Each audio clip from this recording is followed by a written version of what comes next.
Okay. All right, ladies. Thank you, Rachel, for joining us today.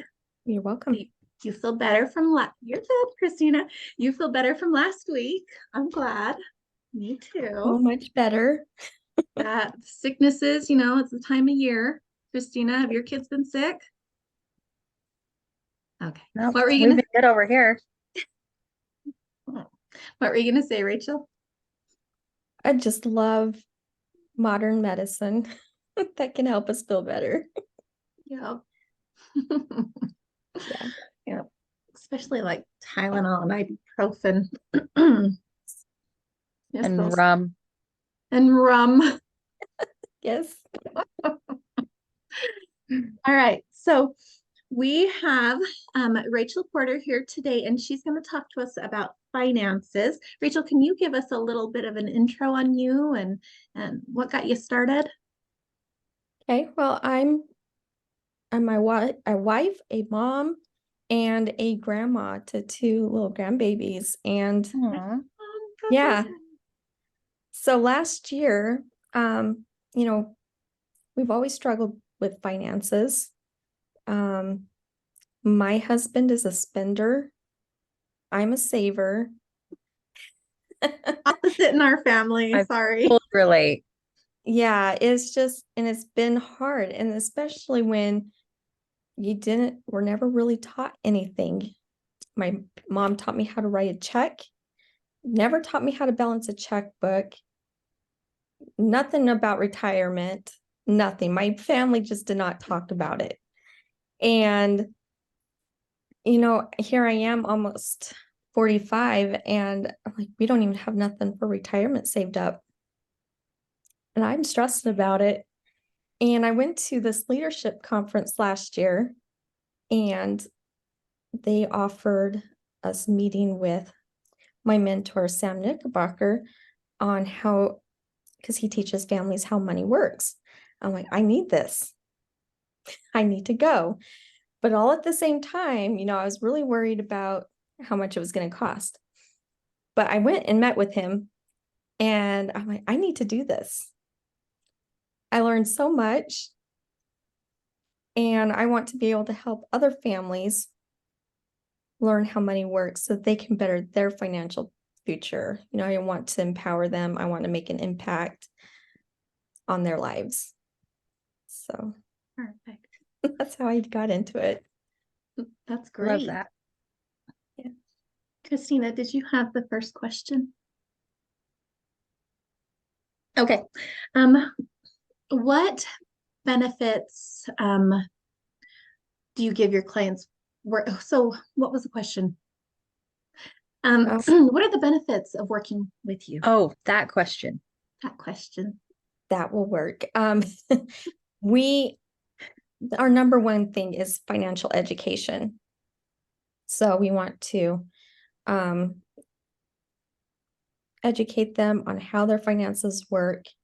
Like, for example, going over credit cards, how they work, um, going over debt, like how to get out of debt, um, those types of things. But we also want to teach them how they can protect their financial future and how to create that wealth in their family. And let's see, what was the other one? Um, Also, since I've been where people have been at, I can empathize with them, and definitely not a judgy person. So nobody needs to be embarrassed about where they're at because I've been where they're at. So those are some of the benefits. I think that's a important thing to say is just, we've for the most part, we've all been in a position financially that we don't want to be in, whether that's like, oh, we can't afford milk today, or even just, Mhm. oh, we don't have 10 grand in our savings. Like whatever that position is, it's a position we don't want to be in, right? And so just, not being embarrassed to talk about our finances is really important because that's, it shouldn't be shameful if we're trying to better it. Right. Right. Like, So I have a horror story. Last year was pregnant and I was in real estate and I didn't really have anything coming in, so I used a bunch of credit cards. So I got into this huge credit card debt and there was no way out. Like now we were able to pay it off, but then it's like you maxed out your cards, your minimum payment doesn't do anything. And one of my cards kept going over limit, even though I was paying the minimum payment, and there was no hope in sight. So when you mentioned credit cards, I was like, oh, remember. exactly. Like we've been like, we have our morning trainings and we've been going over this book that we're talking about credit cards just recently. So that's why I brought it up. I'm like, yeah, I've been there. Like I maxed out my credit cards because you don't understand how it works. And, knowing that paying it all off to begin with is the best way. Don't use it because you don't have the money. Use it because you do have the money. Yeah. And then pay it off every month. So Yeah. And it's something I've had to learn. that whole like, oh, just put like your gas or your one bill on it or whatever sounds so great. And it's like, oh yeah, I can totally do that. And then pay it off every month. And I see that be such a slippery slope for a lot of people. Yes, working on getting them in the right mindset. I think it's a mindset thing as well, because if you don't have credit, you don't get anywhere. Yeah. But then you can't get credit because you've never had credit. So it's My like a double-edged sword. So you gotta at least have one just to start with. And I think, once you can show that you can manage a credit card, then maybe add another.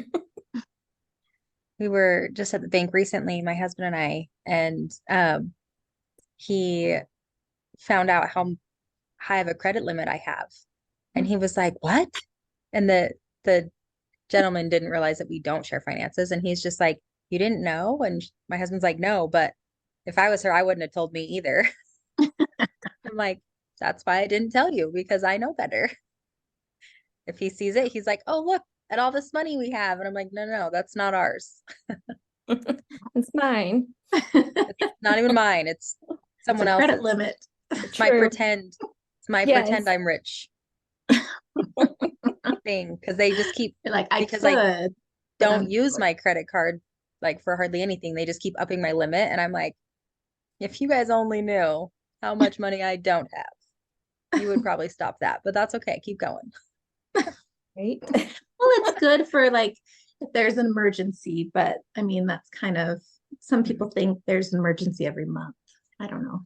Again, get you in the right You just mindset. need to work on the mindset, and if they have the proper education too, they can make better decisions. So Yeah. I learned the hard way when I was 15, and my mom gave me a credit card with a $500 limit. So to her, that was easy to pay off, right? And to me at 15, that was like awesome. Like I was rich. And I was only supposed to use it when we were on when I was on my cross country trips and things like that for school. And I maxed that baby out. And my mom made me pay back with interest all of it. Like she already paid it off, but she made yeah. me pay her to make up for it. And that's how I learned quick and early, thankfully, that I Well, did that's not want to get in credit awesome. card debt. I didn't learn any of that when I was young. And that's the sad thing about, most households is you don't learn a lot of it in your own home. Yeah. And it's definitely not talked about in school. So, So what is some advice that you can give me as a mom of something that I should be teaching my children? um, we have this great book called How Money Works. It's kind of like a cartoonish looking book. So Mhm. with fun characters, and they teach a lot of basics in it. I would probably start teaching what's in there, like how money is taxed, like the tax now, tax later. The rule of 72 is a good one to learn because that teaches you how compound interest works. And so the earlier you start saving, then the more you'll have later on in life. I think that's a great one to learn because I didn't know that one either. But some of those little basics as well. I can definitely send you one of those books. That would be awesome. Yeah.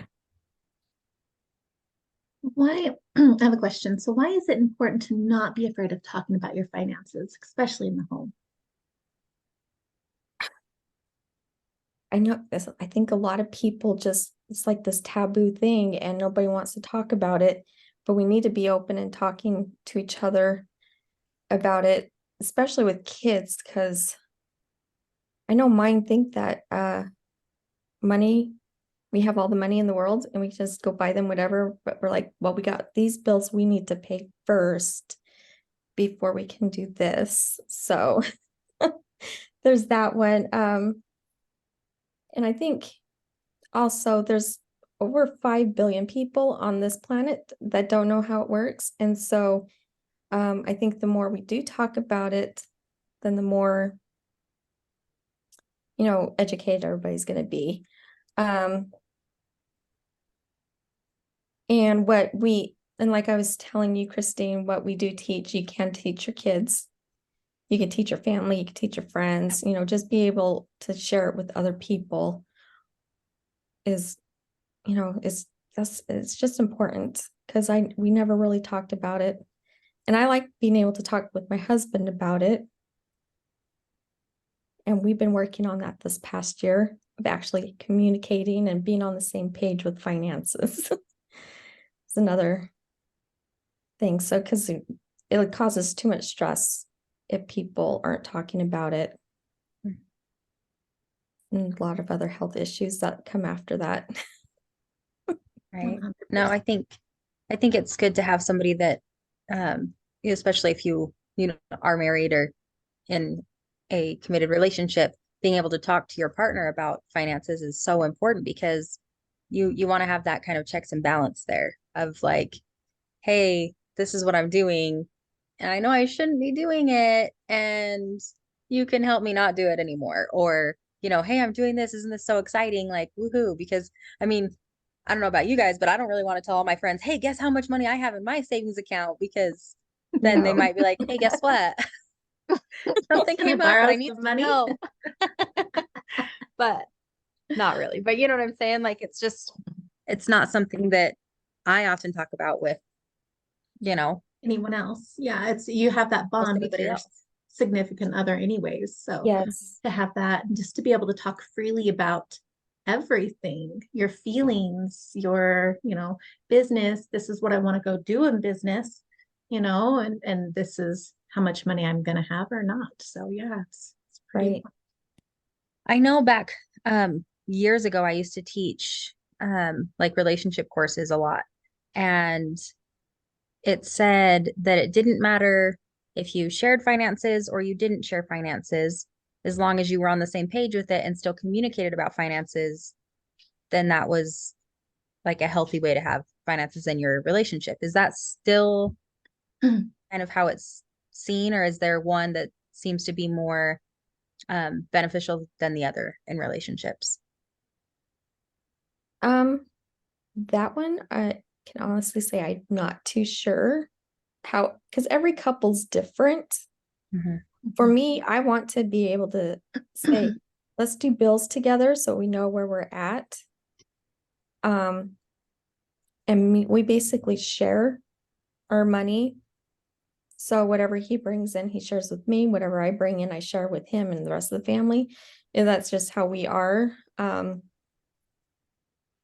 But I just feel like being able to communicate about it, about where you're at financially with your partner or spouse, whoever, is crucial.